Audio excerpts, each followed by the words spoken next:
Even if you don't even care about them. You got to be in your own zone, and it'll just groove with them once you get it. But if you look at them, it throws you off. Listen to the Call for Help show with attorney Don't Paul look, just go. Saturday morning right here on WTM. And if you need a personal injury attorney, call the Rebein Brothers PA at 813-305-7285. 813-305-7285. Good morning. Welcome to the Call for Help show. I'm your host, attorney Paul Rebein. With me in the studio are my co-hosts, Malcolm in the middle and Robin Lockett. We're also joined today by a very special guest returning to the show, Pastor Aletha Tucker Johnson. Welcome back to the Call for Help show. Happy birthday. Happy birthday to you. Pastor, if you haven't been watching, we say happy birthday every Saturday. It's not anybody's birthday, really. Yes, it is. He just don't want to admit it. It's your birthday. Yes, every day is our birthday. I'm trying to push it and force it, and Paul keeps trying to beat around it. I don't know why. He just said we're going to say it. It is a lot of people's birthday. It's a great feel it, Paul. You have to feel it. Yes. It's a great statement when you've been born again. So every day is a birthday for somebody. So that's good. Now Paul can capture that. I love it. Now wait a minute. If you're born again, then you might have a second birthday, but you're not born again every day. Why not? Why you can't? What do you mean? It's renewing. The first didn't count. The apostle Paul said, "I die daily," and if he dies daily, then he's born again daily. I feel like I'm dying every day. Paul, trust me, you are. Don't worry about it. You are. That you're speaking facts. Okay. Hey, we want to hear from you guys. If you want to call into the show, call us at 888-247 8712. 8712. 247 8712. Oh, I'm sorry. You got it now. It's a wrap. Oh, I'm sorry. See, our Pastor Fruster is not here, but y'all tuned Pastor Johnson in. Yes. So I'm sorry. She's our substitute pastor. Okay. We got some people commenting. Hey, Valencia. Hey, Sean Shaw. He gave us a fist bump. Sean Shaw. Fist bump. Call us. Pastor, you are, what's your title with the Tampa Bay Juneteenth Coalition? Okay, I am the president of the Tampa Bay Juneteenth Coalition, but I also serve as a state representative for the Tampa Bay Juneteenth Observance Foundation. Okay, and you're kind of responsible for bringing Juneteenth celebration to Tampa. What? No? Yes? Well, no, you had people that preceded me. You had the Eddie Adams, you had the Reverend Dixons, Candy Lowe. I'm sorry, Reverend Dixon. Don't call in. I know, right? That's why I gave that look. They'll tell you ahead of time. They began it. They started it. Okay. I just think I'm another millennial. I'm the millennial piece of it. Okay. Not trying to call out their ages, but what got you interested in doing something? Well, that's a whole historical moment. Actually, I was approached by somebody in West Tampa. And when the gentleman approached me, I still had my, by me pastoring a church, I just did not want to be filtered out into the arena of doing extra, because I do know that when you are in a certain platform, I just like to work in excellence. And with that being said, eventually, however God was working with me, it was stored up on my heart that I needed to move forward with working this platform. So here I am. Awesome. Sweet. And we've been talking on the show that the city of Tampa has yet to declare Juneteenth a city holiday, to provide it off for the workers. Hillsborough County did, the federal government did.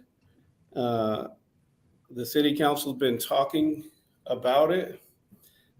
They talked about it last week and they talked about it this week. And I think you were motivated by what happened last week to go down there yourself and talk to them face to face. Tell us what happened.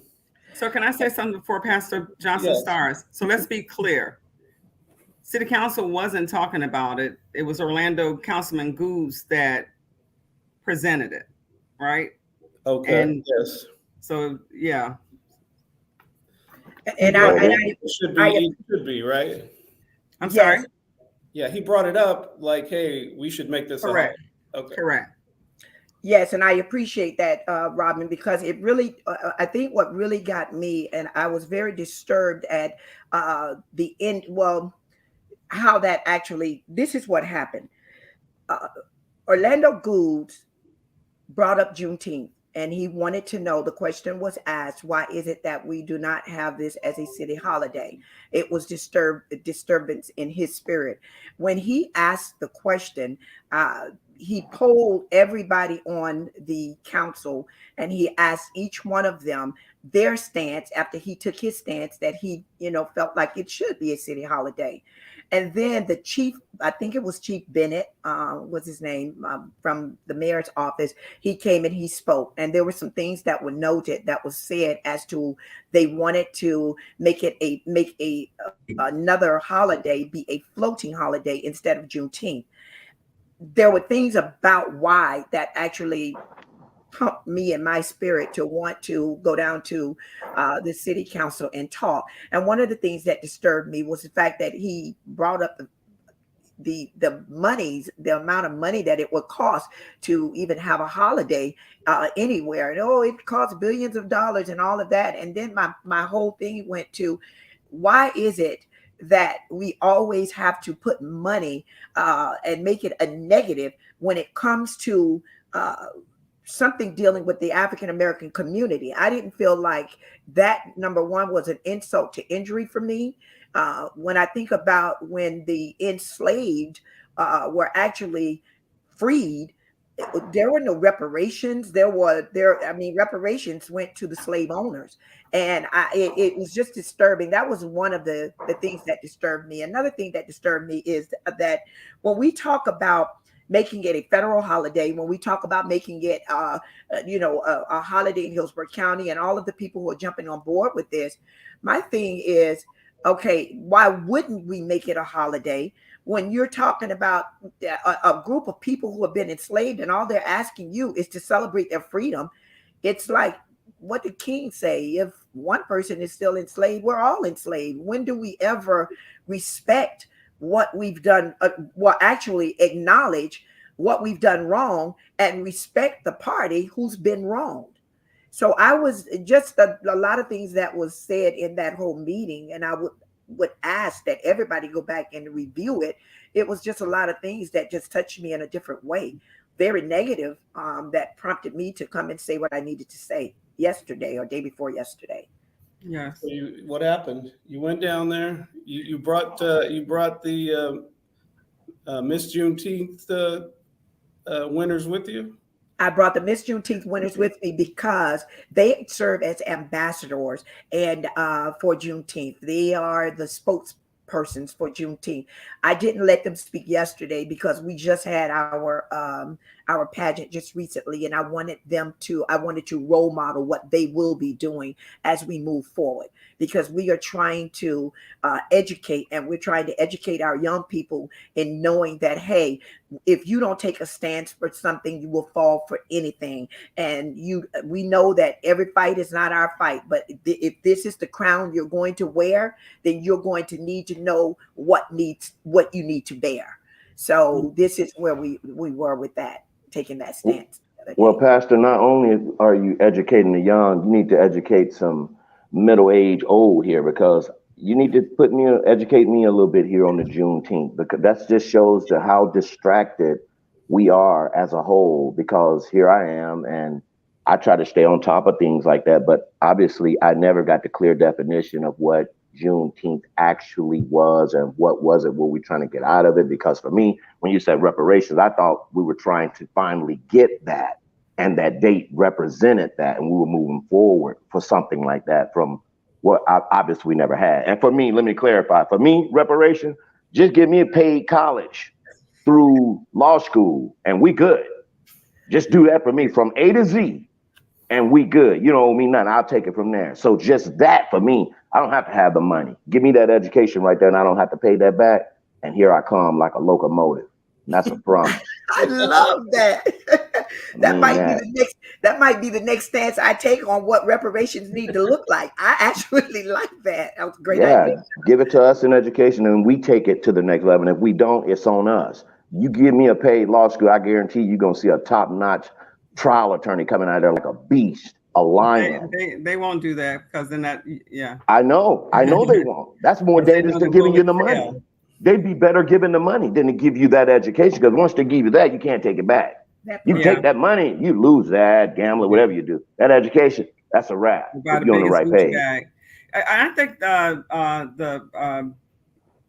that's a big issue, because that prompts the conversation that in regards to, so many times electives, candidates, everybody comes to our communities. They go to churches, they attend our events, they give $25 towards something, and they come and kiss our babies. And we buy into it.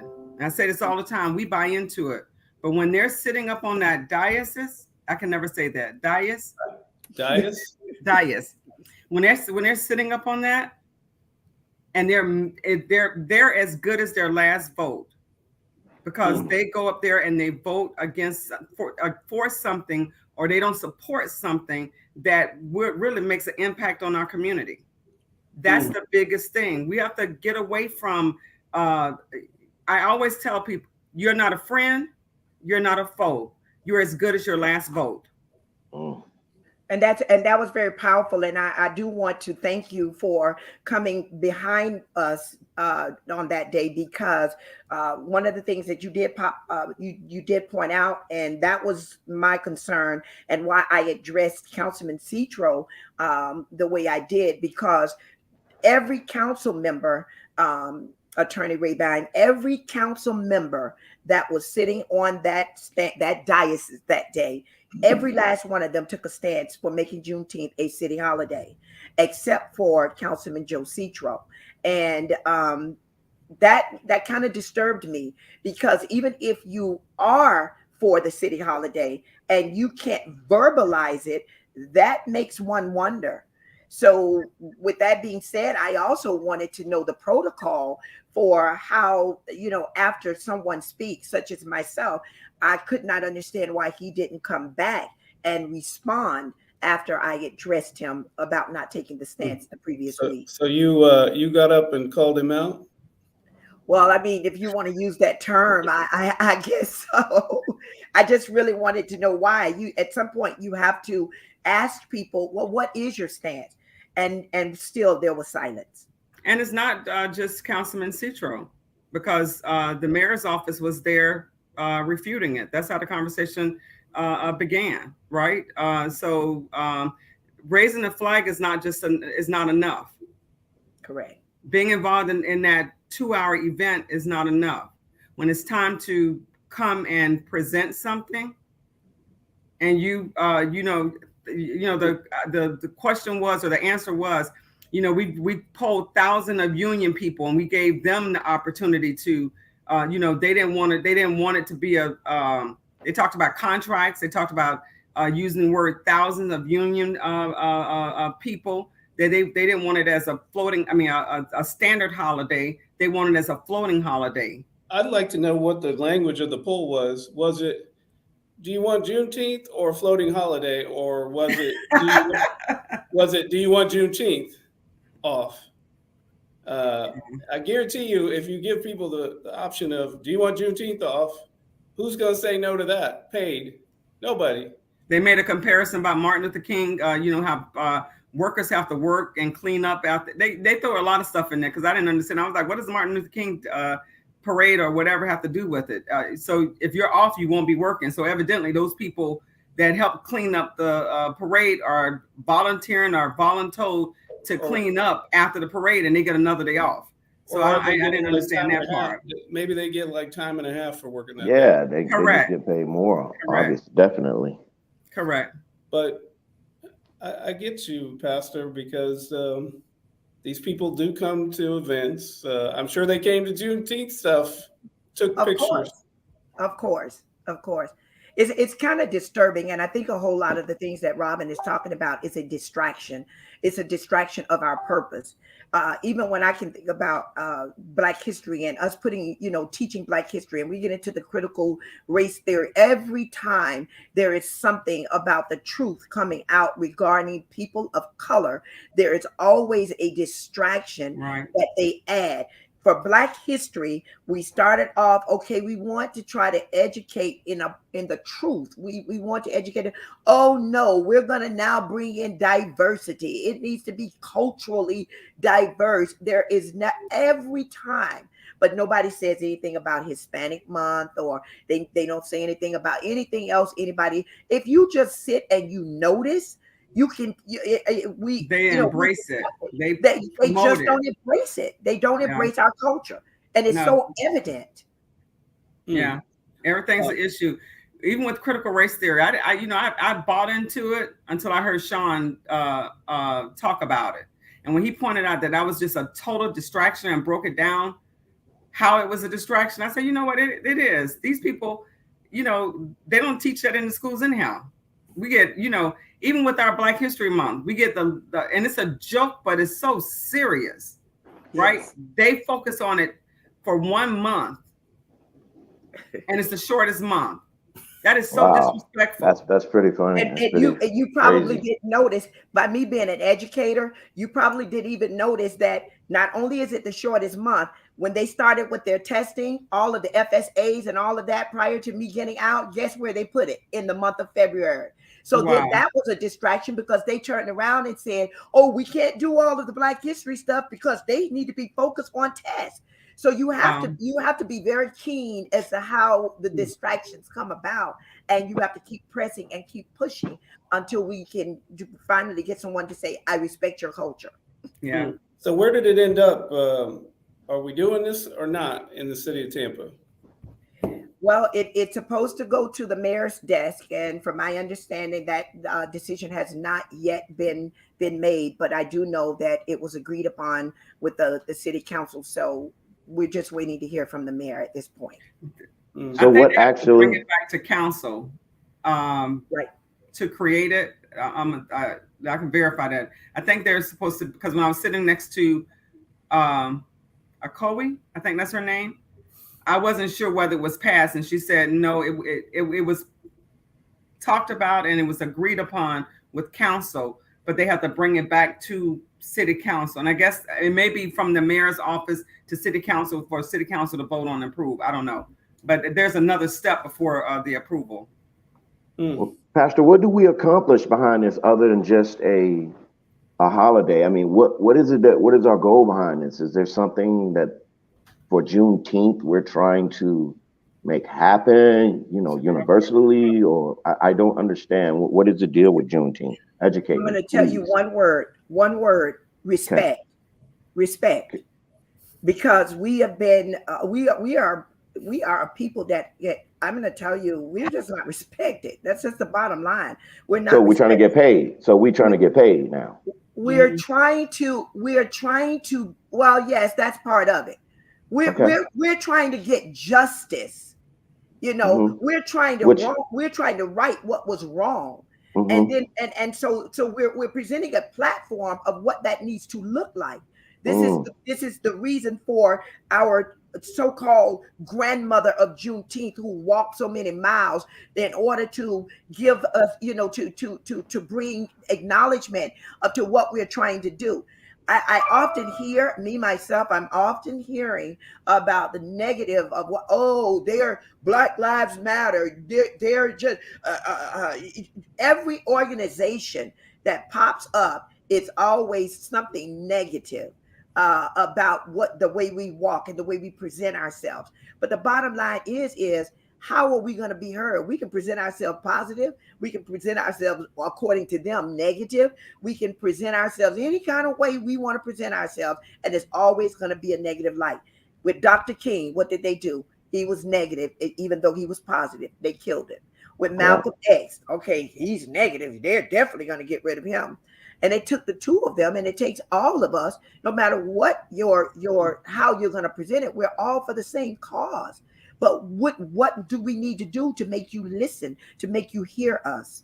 Who are we talking to? Who are we trying to get? Who is it that we're trying to get? Is it Congress? I mean, who are we trying to get to make this what we're trying for? Congress already passed it. It's a federal holiday. Oh, wow. Okay. Congress has already passed it. And I think it's an opportunity for us also to have our celebration. We celebrate 4th of July every year. This is our 4th of July. So that's what this is. This is our 4th of July. Got you. Okay. You know, so but then you hear people say, well, you're what you want to not celebrate for. No, this is so what's for us is ours. So you can join in with us. We're not excluding you because you're going to get the day off too. Some of the craziest people that dislike or hated Martin Luther King, they still take his day. They still take his day off. They can go into work if they are that against it, but they take it off, right? But this is our 4th of July. How do we stand strong in something and celebrate it? And it's for us. It's for us. It's our celebration. Okay. But I think everybody can celebrate it. I mean, that's what I said. Nobody's excluding it. July 4th wasn't truly Independence Day. Correct. Right. It was just Independence Day for, white male landowners or whatever. Right. Really, I think we can all celebrate. Freedom is supposed to be such a big deal in this country. That's what we all want to talk about. That's what makes us different. Why wouldn't we be celebrating on that day? Yeah. So I didn't say we weren't. So it's for everybody. But we identify just like the Hispanics. Hispanics, you're not Hispanic. Are you? You're not Hispanic, but you can celebrate with them. No one is excluding. We're not excluding anybody, but it's something for us to be proud of. So we want everybody to celebrate. Just like St. Patty's Day. Right. Yeah. Everybody's Irish on St. Patty's Day, right? So is Juneteenth a day of they're saying that we're recognized as we're free? I don't think Malcolm knows what the history. So give him. No, because see, like I said, this is something that and I was fortunate enough to have Black history actually taught to me every day. Never brought up Juneteenth, or if Miss Sisson did, I was totally not paying attention. But I usually paid attention to that because I was very interested in that. Why at that young age? I don't know. I was in 5th grade, but I remember the class and I really liked it. But I never remembered Juneteenth. So that's why I'm trying to say, what is that? One of the things that I think was very interesting that you said earlier when we were talking is that you're from Mississippi. Yes. Okay, so Mississippi falls in the same, to me, in the same light as Galveston, Texas. Yes. Well, okay, so in this sense, so when the Emancipation Proclamation was written to set all slaves free by Abraham Lincoln, that was in 1863. The state of Texas, Galveston, they did not even get that information until 1865. I'm sorry, let me back up. They received the information, but the powers to be refused to disseminate the information because they were too comfortable with having slaves. Now, I'm going to move further into Mississippi. What people don't even know is the state of Mississippi, they refused, once all of this took place, they refused, what's the word I'm looking for? I had it right there. To recognize or address, but that's not the word I'm looking for. It is an R, but I'll get it in a minute. And they would not even, Mississippi kept that still on law for you all to have slaves until 2013 2013, 2014. It's ridiculous. They wouldn't repeal it? No, that's not the word. It's another word. Repudiate it. Almost. Come on, attorney. You're close. But 7 letters. So, yeah, I know, right? It's gonna come to me in a minute. I just drew a blank.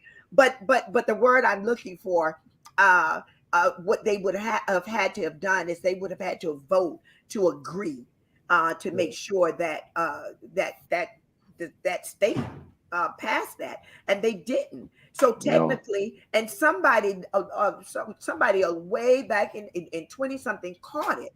That has never ever been done, and by it has never been being done, that means the state of Mississippi, if they wanted to, they still could have had slaves all the way up until the 20, I think it was 2015, is when they actually. Oh wow! No, I didn't know that. Yes, and I've got to find this word because now it's. Well, that's probably why they were still hanging people up to 2008. So. That might be why they got away with that, because there was a black kid hung. Paul came to Mississippi with me to my hometown then, and a black kid that got hung and never made national news, nothing, in a big tall tree that they said he climbed up there and hung himself. Who was the kid that got lynched in your hometown that made history? You talking about Emmett Till? Emmett Till, yeah, he's right down the road, Mississippi, man. That thing right there, we've had that plan out for that down in that area. That's been a big deal. They're still fighting something. I don't know what it is. Something I know. Trying to convict someone or something. The lady who caused it.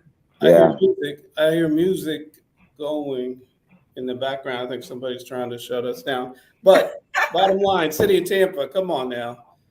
Make it a holiday. But don't forget, we shouldn't have had to come this far and do all this to get you to make it a holiday. Don't forget that. Otherwise, we'll see you all next week on the Call for Help show. We're done. Bye. Thanks, Pastor. Thank you. Bye. Bye-bye. Bye-bye.